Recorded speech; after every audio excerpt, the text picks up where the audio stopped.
Okay.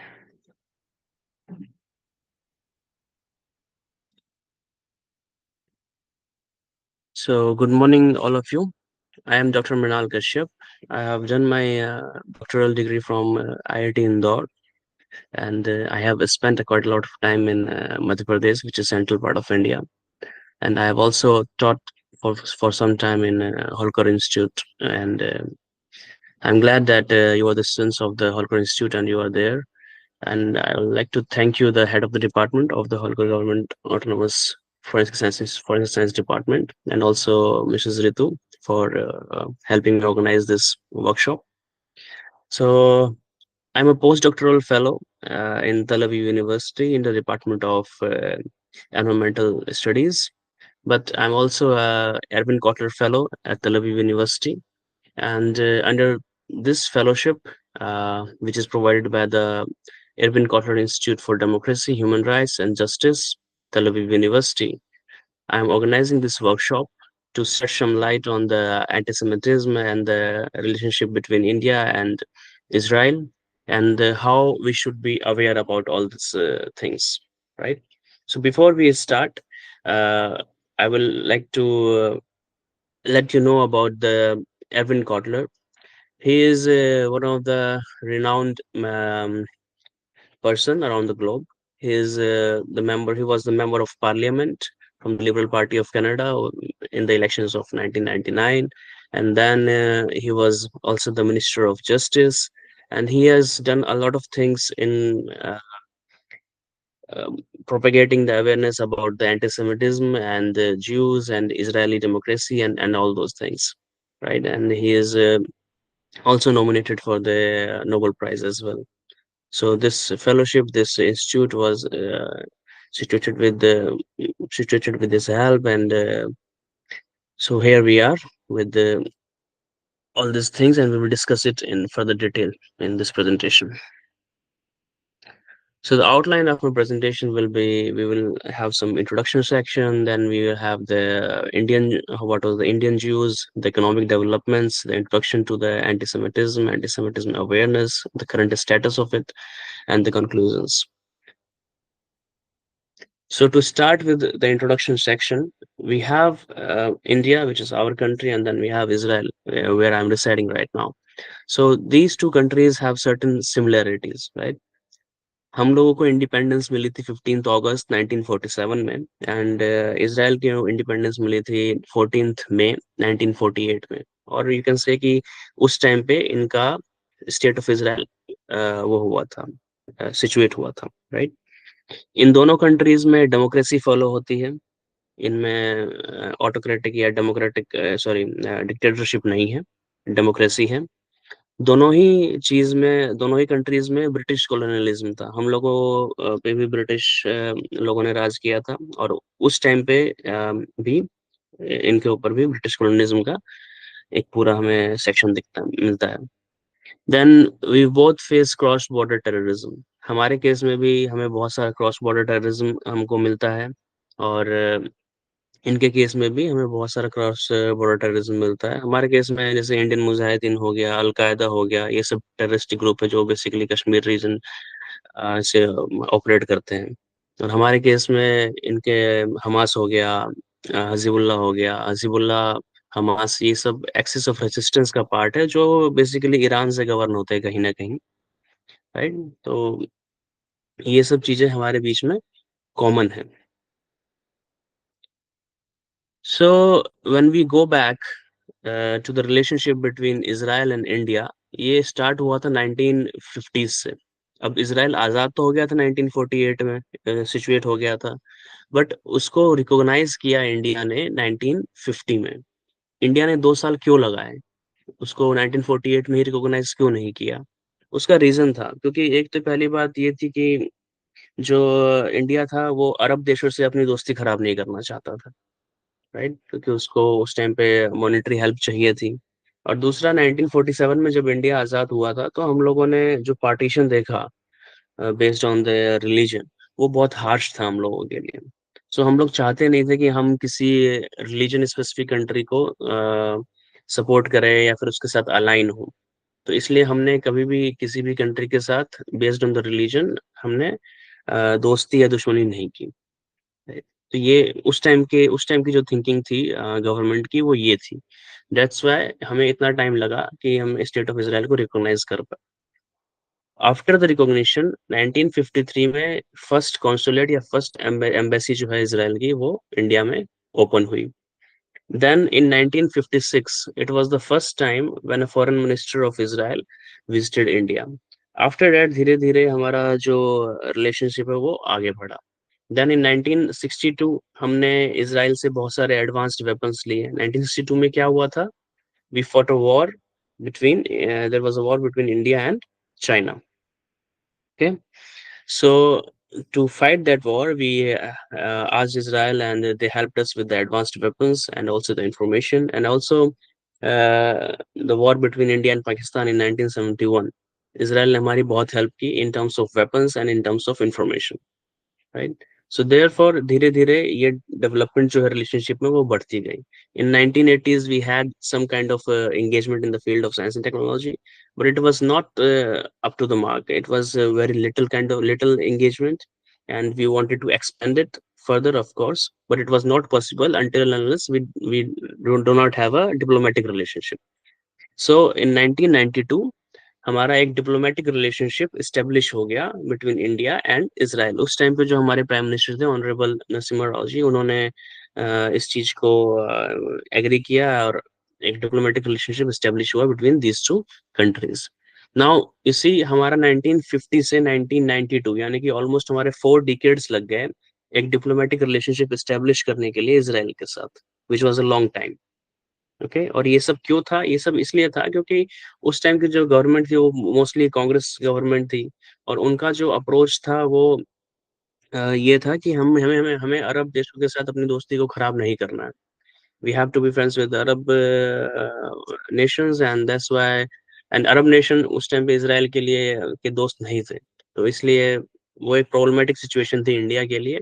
That's why इतने time तक हमारा जो है डिप्लोमेटिक रिलेशनशिप डेवलप नहीं हो पाया था इसराइल के साथ। But in 1992, this happened. Afterwards, in 1999, we also had the Kargil War. And in this war also, Israel helped a lot. The intelligence agency of Israel, which is Mossad, they also helped the RAW, which is intelligence agency of India. And all this information and all this advanced weaponry, they helped India to win the war. देन हमने बहुत सारे bilateral agreements sign किए Israel के साथ धीरे धीरे after the development of the diplomatic relationships. उसके बाद हमारा जो फर्स्ट प्राइम मिनिस्टर थे हमारे ऑनरेबल नरेंद्र मोदी जी, वो 2017 में उन्होंने विजिट किया इसराइल में। and in 2018 honorable prime minister of Israel visited India. So ये जो विजिट्स थे, जैसे पहले आपने देखा होगा कि उससे पहले विजिट्स इतने ज्यादा नहीं थे, और ये this is the first time कि किसी इंडियन प्राइम मिनिस्टर ने इसराइल को विजिट किया था। तो ये एक बहुत लैंडमार्क मोमेंट था during the development of the India Israel relationship. उसके बाद हमारे हमारे से जो डिप्लोमेटिक रिलेशन थे वो और स्ट्रांग हो गए, और जो रिसर्च एंड इस ड्यूरेशन में जो रिसर्च एंड डेवलपमेंट के लिए एग्रीमेंट्स थे, वो अराउंड US $40 मिलियन तक के एग्रीमेंट हमारे साइन हुए 2018 में between India and Israel, which was huge huge milestone in this development of relation between Israel and India. Now, why do we have such kind of connection with Israel? Because हुआ क्या था कि जब Jews को हमारा ये state of Israel नहीं बना था, तो ज्यूज जो हैं वो अलग अलग जगह पे रहते थे। Most of the Jews were in Europe, and there were few Jews which were in India also.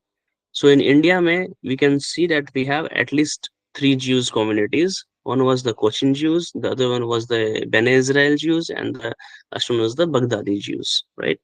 So जो कोचिन ज्यूज थे वो हमें मलाबार कोस्ट में यानी कि केरला रीजन के आसपास वहाँ मिलते हैं। इवन आज भी आप जाओगे तो वहाँ पे एक टाउन है, कोची टाउन कोची में है, जो ज्यूज के लिए स्पेसिफिकली माना जाता है। हालांकि अब वहाँ पे कोई ज्यू रहता नहीं है, बट वहाँ पे उस टाइम पे बहुत सारे ज्यूज रहते थे।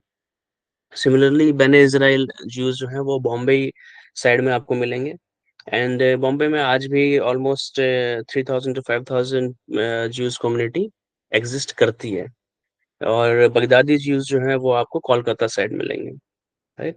तो जितने भी ये ज्यूस थे, ऐसा नहीं है कि हमारे मतलब ये अभी इतने बचे हैं 3,000 to 5,000, बट उस टाइम पे जब हमारा ये एस्टेब्लिशमेंट चल रहा था इसराइल का, हमारा इंडिपेंडेंस का चल रहा था, तो उस टाइम पे जो है ये बहुत सारे थे और ये सब माइग्रेट हुए इसराइल में, क्योंकि जब इसराइल ने अपने बॉर्डर्स खोले, जब इसराइल इस्टेब्लिश हुआ तो उसने अपने बॉर्डर्स खोले अराउंड द ग्लोब, कि जितने भी ज्यूज हैं अराउंड द ग्लोब कहीं पे भी वो इसराइल में आ सकते हैं और यहाँ पे रह सकते हैं। तो आज के टाइम पे भी अगर कोई ज्यू है कहीं भी पूरे वर्ल्ड में, तो वो इसराइल में इमिग्रेट कर सकता है और वो यहाँ पे आके रह सकता है, राइट। तो उस टाइम पे बहुत सारे जो ज्यूज थे वो माइग्रेट हो गए थे इसराइल में। That's why we have so much of less population of Jews in India right now. So that's why we also have a very strong connection with Israel, with the cultural aspects, and after the development of the diplomatic relationships, we also have very strong political relationship with Israel. Then if we talk about the economic developments, Indian Israel trade volume जो है अभी बहुत increase हो गया है। 1990 में हमारा dollar 132 million था और 2021 में it is about dollar 7,133 million. So we can see in this graph also that in 1998 it was very low, but now it's like 7.23 billion. So the growth between India and Israel export is really high. Now, when we see about the trade volume is both export and import, which we will see in the coming slides. Now, if we see in the economic developments here that हम किन किन countries से arms export करते हैं, ठीक है। जो मतलब इंडिया किस किस कंट्री से आर्म्स लेता है, यानी कि वेपन्स लेता है। तो सबसे ज्यादा वेपन्स हम किससे लेते हैं? रशिया से लेते हैं, which is about 47%। And then we take weapons from France, about 29%, and then we take weapons from Israel, which is 9%. So Israel comes at the third place to provide us the advanced weapons, because हमारा जो geographic location है India as a country का, तो हमारे आसपास जितने भी Nations हैं वो हमारे लिए हॉस्टाइल हैं। हम हमारे उनके साथ जो रिलेशंस हैं वो हॉस्टिलिस्टिक रिलेशनशिप है। एंड पाकिस्तान से हमें थ्रेट है, हमें चाइना से थ्रेट है, हमें बांग्लादेश से भी अभी थ्रेट है। आपने अभी पता नहीं न्यूज़ फॉलो अगर आप करते हैं तो आपने सुना होगा कि बांग्लादेश में भी अभी थोड़ा इंसर्जेंस चल रहा है, प्रॉब्लम हुआ था अभी वाटर बॉर्डर्स पे बांग्लादेश के, जहाँ पे इंडियन टूरिस्ट को स्टोन पेल्टिंग हुई थी इन पे। तो ये सब प्रॉब्लमेटिक रीजंस हैं और हमें इसलिए हमारी सिक्योरिटी को स्ट्रांग रखना पड़ता है। And for that we need advanced weaponry. And therefore Israel is an important part of this, because we it is the third uh, country from which we get most of our advanced weaponry. Just a minute.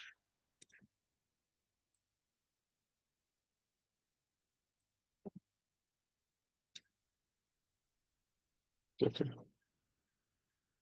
Then if we go to the next slide, we have the commodities which India imports from Israel. So there are different commodities which India exports from Israel, जो India Israel से लेता है।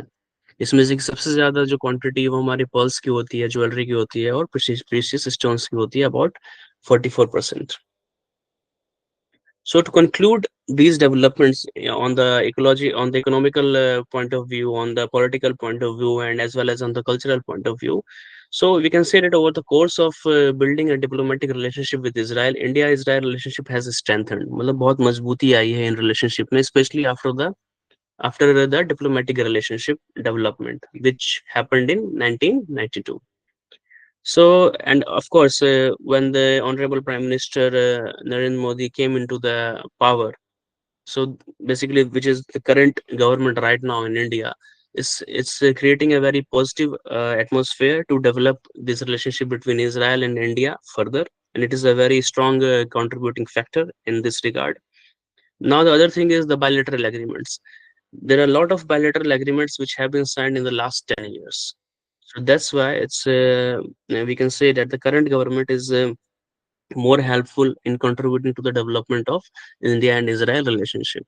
But we can, see that from 1950 to 1992, it was almost 4 decades. So India और Israel का जो relationship है वो बहुत बदला है इन 4 decades के बाद, until unless we didn't had a diplomatic relationship. So after the 1992, when the diplomatic relationship between these two countries were procured, we had a very strong relationship with each other. Now, this is the second section of my presentation where we will talk about anti-Semitism. Now, anti-Semitism is um something where you distinguish people. It's something like a racism. Okay, so it's something that where people have a certain perception about Jews, that juice ऐसे होते हैं, ये वो करते हैं, ये इन्होंने media को कंट्रोल करके रखा हुआ है, इन्होंने ग्लोबल बैंक्स को कंट्रोल करके रखा हुआ है, इनके पास सारी मॉनेटरी पावर है पूरे वर्ल्ड में, ये चाहे तो पूरे ग्लोब को कंट्रोल कर सकते हैं। तो ये सब जो परसेप्शंस हैं, ये एक तरीके के एंटीसेमिटिज्म परसेप्शंस माने जाते हैं। और जब ये परसेप्शन जो होते हैं एक हेट स्पीच के तौर पर कहे जाए, ठीक है, तो ये एक कंसर्निंग चीज हो जाती है। So therefore it is very necessary that we should address the anti-Semitic remarks against any Jews or non-Jews. Like there are people who are helping Jews, right? और उनके लिए भी अगर ऐसे रिमार्क्स दिए जाते हैं तो वो भी एंटी सेमिटिज्म में आता है।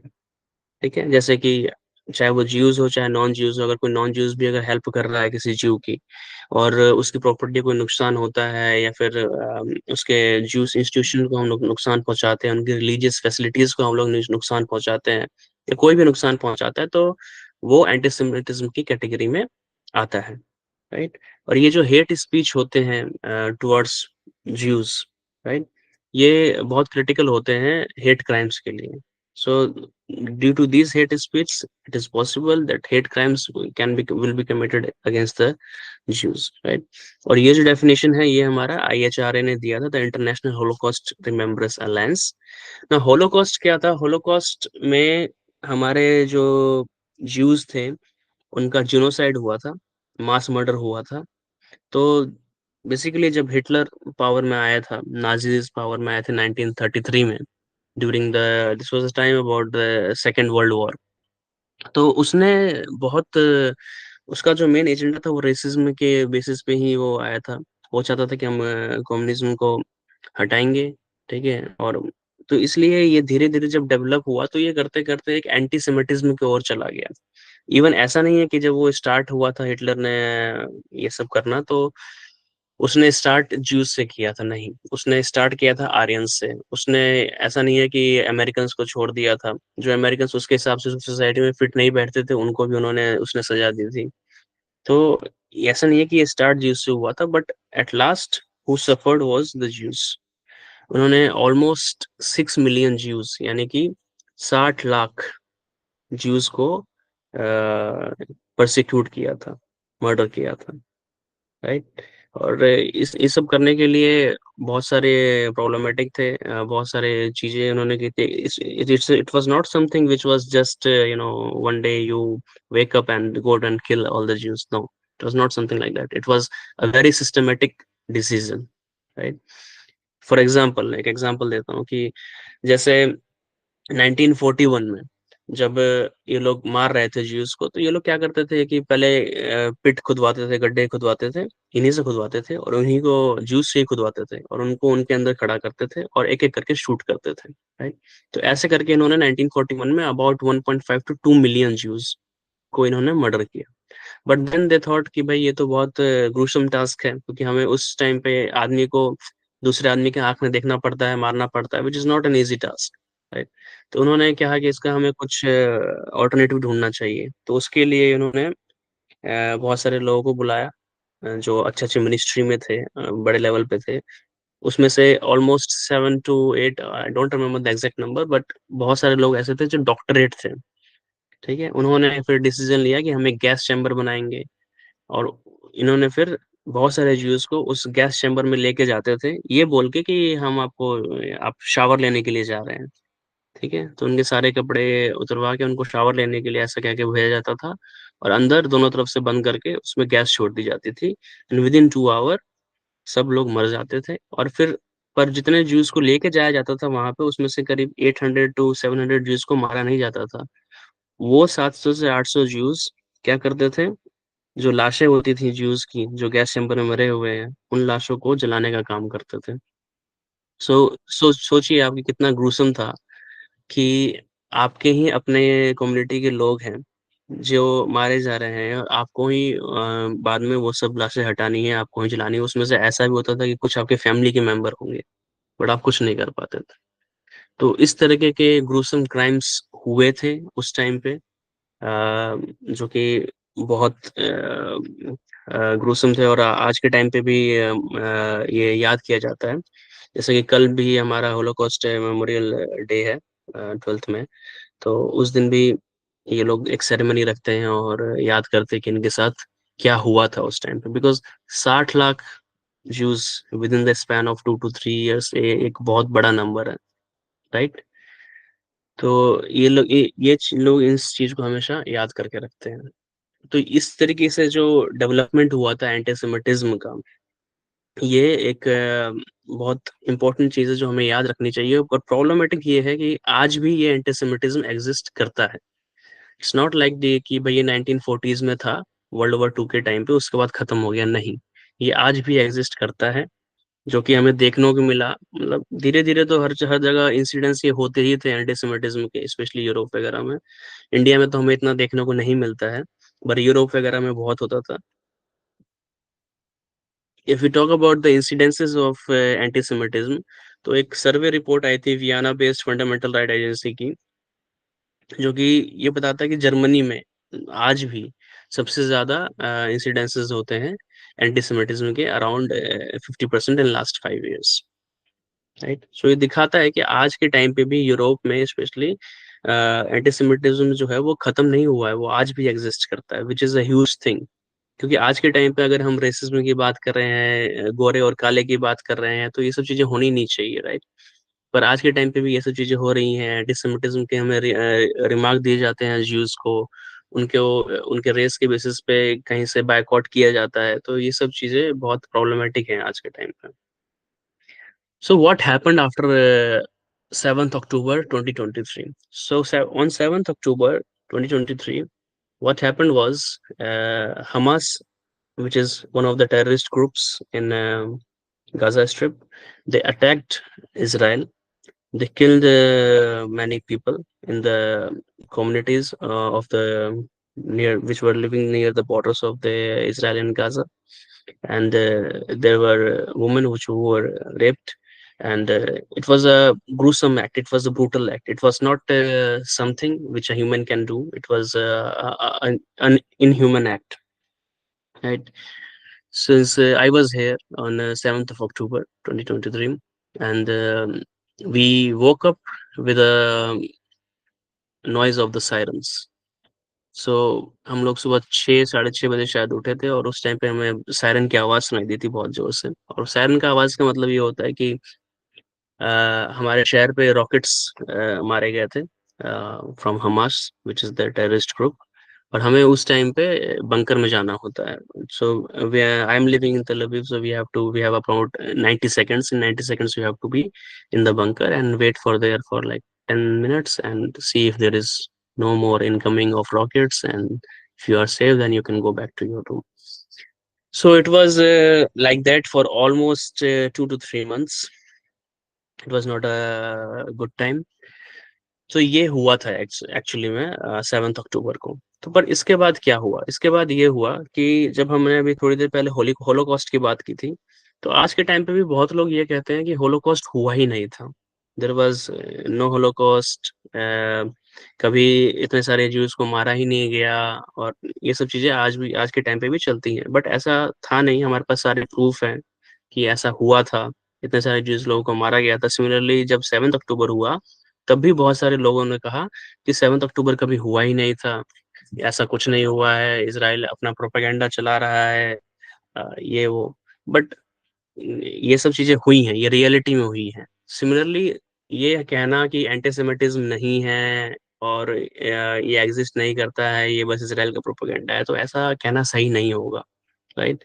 ये सब चीजें रियलिटी में है, ये सब चीजें डॉक्यूमेंटेड है, इन सब का हमारे पास प्रूफ है, राइट। तो इसलिए अब प्रॉब्लम क्या हुई, इसराइल जब हमास ने अटैक किया इसराइल के ऊपर 7 अक्टूबर को, तो उसके बाद इसराइल और हमास वॉर स्टार्ट हुआ, राइट। और मिडल ईस्ट में ये वॉर होना एक बहुत बड़ी बात थी, जिसकी वजह से जो एंटीसेमेटिक इंसिडेंट्स थे, antisemitic incidences means the perception about Jews, the anti-Semitic remarks about Jews, the hatred speeches about Jews or Israel have spiked. So, for example, in Germany, there were about 1,365 reported anti-Semitic incidents. कब से कब तक? जनवरी to सितंबर के बीच में। But सिर्फ अक्टूबर से दिसंबर के बीच में कितने हो गए? ये 2,249, right? So there was a huge spike in the number of incidences of anti-Semitic incidences which happened in January. Similar thing happened in United States. वहां पे क्या हुआ? अप्रोक्सीमेटली 3,500 केसेस थे for the first 9 months of October of 2023। But जो next quarter हुआ, यानी कि अक्टूबर, नवंबर and दिसंबर, उसमें जो है हमारे पास कितने केसेस आए? 4,000 केसेस आए। सो यू कैन सी कि इसराइल हमास वॉर के बाद जो है there was a spike in the antisemitic incidences, and which was not a good sign. ये जो डेटा हमने लिया है, ये हमने लिया है from the antisemitism world wide report which was publish in 2023 from the centre for the study of contemporary European Jewry, the Lester and Sally Entin faculty of humanities, Tel Aviv university, and of course the Irwin Cotler institute of democracy human rights. तो यहाँ पे इन लोगों ने ये data publish किया था, जिसमें बात हुई थी कि जो टोटल इंसिडेंट्स थे और जो जनवरी से सितंबर के बीच में जो इंसिडेंट्स थे एंटीसेमिटिज्म के, और अक्टूबर से दिसंबर के बीच में जो इंसिडेंट्स थे एंटीसेमिटिज्म के, उसके बारे में। तो अगर हम बात करें 2022 के बारे में, तो 2022 में हमारे देखिए टोटल इंसिडेंट्स कितने थे? 3,697, राइट। बट 2023 में ये कितने हो गए? Around 7,500 something, which was almost double, right. Similarly जनवरी टू सितंबर में हमारे कितने थे? 2,697, और उसके बाद कितने हो गए 2023 में? 3,500। और अक्टूबर टू दिसंबर, क्योंकि अक्टूबर में हमारा ये वॉर ब्रेकआउट हुआ था, उसके बाद 2022 में सिर्फ 1,000 केसेस थे, बट 2023 में कितने केसेस हो गए? Almost 4,000 cases. So it was like an increase of 4 times, so because of this war. So ये कहना बिल्कुल सही होगा कि 7 अक्टूबर के बाद जब हमास ने अटैक किया इसराइल पे, जब ये वॉर ब्रेकआउट हुई बिटवीन इसराइल एंड हमास, उसके बाद से लेकर के अभी तक एंटीसेमिटिज्म के जो इंसिडेंट्स हैं अराउंड द ग्लोब, वो काफी इंक्रीज हो गए हैं। Okay, we have also the anti-Semitism incidences in college campuses in US. So this is the data from the US college campuses, and यहाँ पे आप देखेंगे कि personally experienced insult harassment on social media। तो मतलब सोशल मीडिया पे कुछ बहुत सारे ज्यूस लोगों ने या फिर बहुत सारे कैसे इजरायली लोगों ने पर्सनली ये एक्सपीरियंस किया कि उनको इंसल्ट किया जा रहा है, उनको हैरेस किया जा रहा है, अबाउट 35%। एंड देन जो पर्सनल एक्सपीरियंस इंसर्ट था, यानी कि ऑन कैंपस इन पर्सन कितने लोगों को हैरेस किया गया, इंसल्ट किया गया, वो अबाउट 24% था, हाईएस्ट हॉस्टिलिटी की बात अगर हम बात करें। सिमिलरली बहुत सारे एंटीसेमेटिक इमेजेस मिले। एंटीसेमेटिक इमेजेस मतलब जैसे कि किसी ने नाजी का जो स्वस्तिक वाला चिन्ह होता है वो लगा दिया, किसी ने जो रिलीजियस चीजें होती हैं ज्यूस की, उनको नुकसान पहुंचा दिया। अगर किसी कैंपस में होलोकॉस्ट रिमेम्बरेंस डे मनाया जा रहा है, तो वहां पे लिख दिया इट इज कि ये झूठ है, ये सही नहीं है, ठीक है, कि ऐसा कभी हुआ नहीं था। जो हमने बात की पीछे कि होलोकॉस्ट कभी नहीं हुआ था, ऐसा लोग अभी भी बोलते हैं, हालांकि ऐसा सच नहीं है, बट ऐसा लोग बोलते हैं। तो ये सब चीजें कर देना, ये भी एक एंटीसेमिटिज्म के इसमें आता है। ओके, तो ये सब चीजें काफी ज्यादा बढ़ गई हैं after the Israel Hamas war. और जो दूसरे करंट स्टेटस क्या है कि देखिए, जैसे कि ये पोर्टलैंड स्टेट यूनिवर्सिटी की बात करें तो उन्होंने पुलिस को बोला कि हमारे जो ये जो प्रोटेस्टर्स हैं, वो कौन से प्रोटेस्टर्स प्रोटेस्टर्स वो जो हमास को सपोर्ट करते हैं। So there are pro-Hamas supporters around the globe who are protesting, जो प्रोटेस्ट कर रहे हैं इसराइल के खिलाफ या फिर जूइस लोगों के खिलाफ। ओके, सो ऐसे लोग भी हैं जो यूनिवर्सिटीज में जाके प्रोटेस्ट कर रहे हैं। जो जूस स्टूडेंट हैं उनको कैंपस में नहीं जाने देते, उनको क्लासेस अटेंड नहीं करने देते, उनको लाइब्रेरीज में नहीं जाने देते। ठीक है, तो ऐसे लोगों को हटाने के लिए बहुत सारी यूनिवर्सिटीज ने पुलिस से हेल्प मांगी थी। जैसे कि ये आप नीचे एक फोटो देख रहे हैं जिसमें एक आदमी वो तोड़ रहा है एक कांच को। बेसिकली ये लाइब्रेरी है शायद, और ये लाइब्रेरी को तोड़ रहा है ताकि ये चेन बंद कर सके यहाँ पे, और entry of any student, juice student specifically, वो ना जा सके अंदर, और पुलिस भी ना जा सके अंदर। तो इस तरीके के इंसिडेंसेस जो हैं अभी काफी बढ़ गए हैं, और ये अभी की बात है, 2024 की बात है ये। तो ये सब जो इंसिडेंसेस है काफी बढ़ गए हैं after the Israel Hamas war, which indicates that there is a sharp rise in the anti-Semitism and we have to be aware about it. हमें इसके लिए कुछ करना चाहिए, otherwise it's a problematic situation for the human race itself. So to conclude this presentation, I would say that about this section of anti-Semitism, कि anti-Semitism is real. ऐसा नहीं है कि anti-Semitism झूठ है। ठीक है, एंटीसेमिटिज्म रियल है। होलोकॉस्ट सच में हुआ था, 7 अक्टूबर सच में हुआ था, जिसके कारण आज के टाइम पे हम इतना स्पाइक देख रहे हैं अगेंस्ट ज्यूज, इतने हम हेट स्पीचेस देखते हैं against Jews, against Israel. Okay, तो हमें इन सब चीजों को एड्रेस करना पड़ेगा, अदरवाइज ये जो हेट क्राइम्स हैं ये काफी ज्यादा हद तक बढ़ जाएंगे। नाउ इसके लिए हमें क्या करना चाहिए? इसके लिए सबसे पहले हमें अवेयरनेस जो है वो बहुत बहुत क्रूशियल है। हमें पता होना चाहिए कि एंटीसेमिटिज्म होता क्या है, एंटीसेमिटिज्म के अंदर कौन से हेट स्पीचेस आप फॉल करते हैं। ठीक है, कौन से एक्ट जो है वो एंटीसेमिटिज्म के अंदर फॉल करते हैं, और जो करंट सिचुएशन है एंटीसेमिटिज्म की उसको कैसे हैंडल करना है। Now the social media has a crucial role to play, because कुछ भी चीज होती है आजकल सोशल मीडिया पे एकदम वायरल हो जाती है, राइट? और कौन सी चीज को हम लोग यूजुअली सच मानते हैं? हम उस चीज को सच मानते हैं जो सबसे पहले प्रोपागेट होती है, यानी कि जो सबसे पहले आप तक पहुंचती है। मान लो मेरे मुझ तक एक वीडियो पहुंचे कि इसमें जो है कोई हमास है, उसका कोई बच्चा है, उसको कोई इसराइली मार रहा है। ठीक है, बट हो सकता है कि उसको एडिट किया गया हो। बहुत सारी चीजें होती हैं, आजकल एआई का जमाना है, आजकल डीप फेक के बहुत सारे वीडियोस आ रहे हैं, राइट? तो ये सब जो चीजें होती हैं इसको हमें अच्छे से इन्वेस्टिगेट करना चाहिए। हमें ऐसा नहीं करना चाहिए कि हमने सोशल मीडिया पे कुछ देख लिया तो बस वही सच है। There are many chances that all these videos which are available in the social media is fake, and we should not take all these things into consideration while forming an image of someone.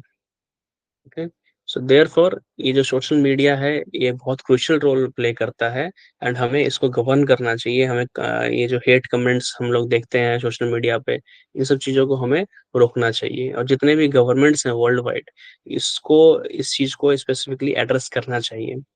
And also the rise of the anti-Semitism incidents after the Israel-Hamas war, especially at the college campuses. Because as a student, you can see it is not an ideal situation where you have protests every day, and that too in support of some terroristic group like Hamas. Therefore, we have to address all these issues, and also the governments worldwide should address all these issues. So, thank you. Please let me know if you have any questions.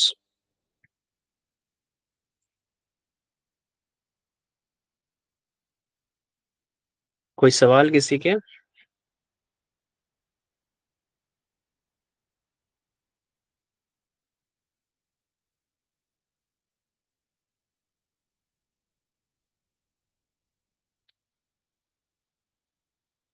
Hello, am I audible? Yes, sir. कुछ question पूछना है किसी को?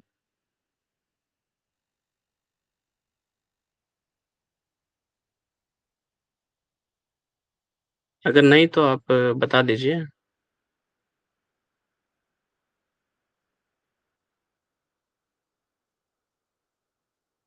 Okay. So thank you everyone for listening. If you have any doubts, Not maybe now, but later you can email me and you can ask me. Okay. Thank you very much.